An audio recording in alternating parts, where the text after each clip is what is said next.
9వ తారీఖు మార్చి నెల రోజున జీడిమెట్ల పోలీస్ స్టేషన్ పరిధిలోని గాంధీనగర్ ఏరియాలో శివాలయంలో దొంగతనం జరిగినట్టుగా మా జీడిమెట్ల పోలీస్కి డయల్ 100 కాల్ రావడం జరిగింది.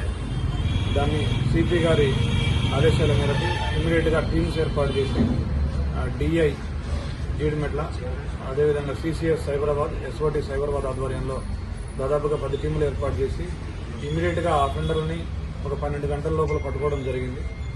వాళ్ళిద్దరిని కూడా పట్టుకొని వాళ్ళు దొంగిలించిన సొమ్మంతా కూడా రికవరీ చేయడం జరిగింది. ఆ దేవస్థానంలో నాగపడిగ, కలశం, శటగోపం, ఒక విగ్రహం, దేవుడి విగ్రహం ఇవన్నీ కూడా వీళ్ళు దొంగిలించడం జరిగింది. దీనంతా కూడా ఎక్కడ ఎలాంటి డిస్టర్బెన్స్ లేకుండా ఈ దొంగిలించిన సొమ్మంతా మన పోలీసు వారు రికవరీ చేయడం జరిగింది. అదేవిధంగా వీళ్ళకి సంబంధించి వీళ్ళ మీద సెక్షన్ 196, 298, 299, 331 సబ్సెక్షన్ 4, 305 బిఎన్ఎస్ కింద వీళ్ళ మీద కేసు పెట్టడం జరిగింది. దీనికి 14 సంవత్సరాల వరకు జైలు శిక్ష విధించబడుతుంది ఈ సెక్షన్లకు. సో వీళ్ళని ఈరోజు ఇమీడియట్గా రిమాండ్కి పంపిస్తా ఉన్నాము. సో ఈ కేసులో వీళ్ళని చూస్తే వీళ్ళు గాంజా అదేవిధంగా మత్తు పదార్థాలకు లోనై ఈ దొంగతనం చేసినట్టుగా మనకు తెలుస్తుంది. వీళ్ళు గతంలో కూడా 1-2 కేసుల్లో ఉన్నారు. Attempt murder and property offence కేసులో ఉన్నారు.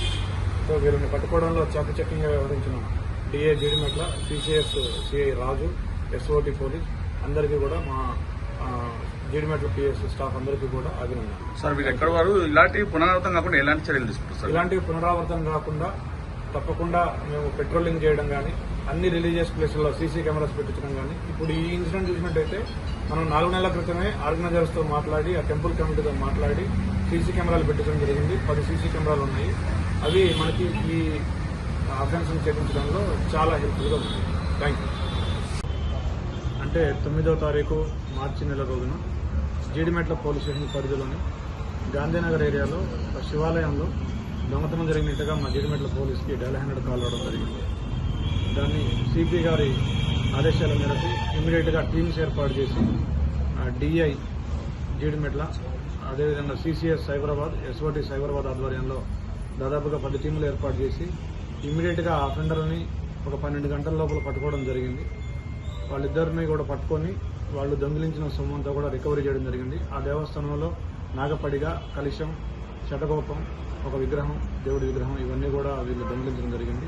దీనంతా కూడా ఎక్కడ ఎలాంటి డిస్టర్బెన్స్ లేకుండా ఈ దొంగిలించిన సొమ్మంతా మన పోలీసు వారు రికవరీ చేయడం జరిగింది. అదేవిధంగా వీళ్ళకి సంబంధించి వీళ్ళ మీద సెక్షన్ 196, 298, 299, 331 సబ్సెక్షన్ 4, 305 బిఎన్ఎస్ కింద వీళ్ళ మీద కేసు పెట్టడం జరిగింది. దీనికి 14 సంవత్సరాల వరకు జైలు శిక్ష విధించబడుతుంది ఈ సెక్షన్లకు.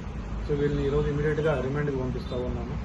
సో ఈ కేసులో వీళ్ళని చూస్తే వీళ్ళు గాంజా అదేవిధంగా మత్తు పదార్థాలకు లోనై ఈ దొంగతనం చేసినట్టుగా మనకు తెలుస్తుంది.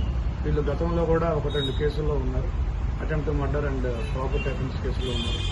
సో వీళ్ళని పట్టుకోవడంలో చాకచక్యంగా వ్యవహరించిన డిఏ జీడిమెట్ల, సిసిఎస్ సిఐ రాజు, ఎస్ఓటి పోలీస్ అందరికీ కూడా మా జీడిమెట్ల పిఎస్ స్టాఫ్ అందరికీ కూడా అభినందనలు. సార్ మీరు ఎక్కడ వారు ఇలాంటి పునరావృతం కాకుండా ఎలాంటి చర్యలు తీసుకుంటారు? ఇలాంటి పునరావృతం కాకుండా తప్పకుండా మేము పెట్రోలింగ్ చేయడం కానీ, అన్ని రిలీజియస్ ప్లేసుల్లో సీసీ కెమెరాస్ పెట్టించడం కానీ, ఇప్పుడు ఈ ఇన్సిడెంట్ చూసినట్టయితే మనం 4 నెలల క్రితమే ఆర్గనైజర్స్తో మాట్లాడి ఆ టెంపుల్ కమిటీతో మాట్లాడి సీసీ కెమెరాలు పెట్టించడం జరిగింది. 10 సీసీ కెమెరాలు ఉన్నాయి. అవి మనకి ఈ అఫెన్స్ని చేపించడంలో చాలా హెల్ప్ఫుల్గా ఉంది. Thank you.